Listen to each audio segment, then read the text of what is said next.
नमस्कार, बहुत बहुत स्वागत है आपका इंडिया जंक्शन में। मैं हूं आपके साथ पीयूष मणिअवस्थी।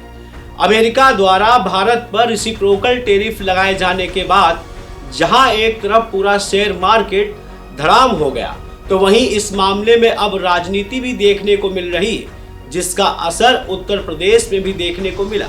उत्तर प्रदेश में आरएलडी के एक व्यापारी नेता रोहित अग्रवाल ने विपक्ष के सवालों का जवाब किस अंदाज में दिया और ट्रंप के टैरिफ से भारत में किसी प्रकार का असर ना होने की बात क्यों कही, दिखाएंगे इंडिया जंक्शन की इस रिपोर्ट में। ट्रंप का टैरिफ। उत्तर प्रदेश में योगी की कैबिनेट विस्तार को लेकर जहां एक तरफ चर्चाएं चल रही हैं, तो वहीं दूसरी तरफ उत्तर प्रदेश में सहयोगी दल राष्ट्रीय लोक दल के किस शख्स ने एक बड़ा बयान देकर विपक्ष की नींद उड़ा दी है। सहयोगी दल होने के नाते शेयर बाजार में चल रही उठापटक के बीच एक बड़ा बयान जारी कर योगी और मोदी सरकार का समर्थन आरएलडी के नेता ने क्यों किया और योगी सरकार में सहयोगी दल की भूमिका निभाते हुए क्यों विपक्ष को घेरता हुआ ये राष्ट्रीय लोक दल का नेता नजर आया। आखिरकार अमेरिका में ऐसा क्या हुआ जिसकी हनक न सिर्फ भारत में बल्कि उत्तर प्रदेश में भी देखने को मिल रही है, और राष्ट्रीय लोक दल के इस नेता के बयान के बाद अब विपक्ष से निशाने पर इस नेता के आने की बारी क्यों आ गई है। ये कुछ ऐसे सवाल है जिनका जवाब अपनी आज की इस रिपोर्ट में हम आपको दिखाएंगे भी और बताएंगे भी।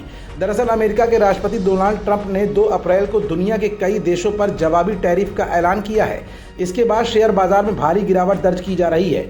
उधर जवाबी टैरिफ लगाए जाने के बाद अमेरिकी शेयर बाजारों में गिरावट के बीच अमेरिकी राष्ट्रपति डोनाल्ड ट्रंप ने कहा कि मैं नहीं चाहता कि कुछ भी गिरे। हालांकि कभी कभी आपको चीज़ों को ठीक करने के लिए सख्त कदम उठाने पड़ते हैं। फिलहाल इस मामले को लेकर यूपी समेत देश भर की राजनीति गरमाई हुई है। राष्ट्रीय लोकदल व्यापार के प्रदेश अध्यक्ष रोहित अग्रवाल ने कहा कि विपक्ष अपने देश की जनता के साथ धोखा कर रहा है और उसको गुमराह करने की कोशिश भी कर रहा है। राष्ट्रीय लोकदल के नेता रोहित अग्रवाल ने कहा कि देश का विपक्ष ट्रंप टैरिफ को जनता के सामने ऐसे प्रस्तुत कर रहा है जैसे सीधे तौर पर जनता को 27% टैक्स देना पड़ेगा। उन्होंने कहा कि कोई भी देश अपने देश के अंदर कितना टैक्स लगाएगा ये उसकी व्यक्तिगत स्वतंत्रता और विवेक है, इसमें हमारा आपका कोई लेना देना नहीं। ये टैरिफ सिर्फ भारत के लिए नहीं बल्कि पूरे विश्व के लिए लगा है। आरएलडी नेता ने आगे कहा कि जब विश्व मंदी के दौर से गुजर रहा था तब भारत का शेयर मार्केट ऊंचाई के शिखर पर था। अब विश्व में घटित घटनाओं के कारण शेयर बाजार में गिरावट आई है और विपक्ष निवेशकों को गुमराह करके उनको नुकसान पहुंचाने की नीयत से गलत तथ्यों को प्रस्तुत कर रहा है। रोहित अग्रवाल ने कहा कि विपक्ष का सिर्फ एक काम रह गया है कि देश की जनता को गुमराह करो, झूठ बोलो और किसी भी तरीके से सत्ता की कुर्सी तक पहुंचो।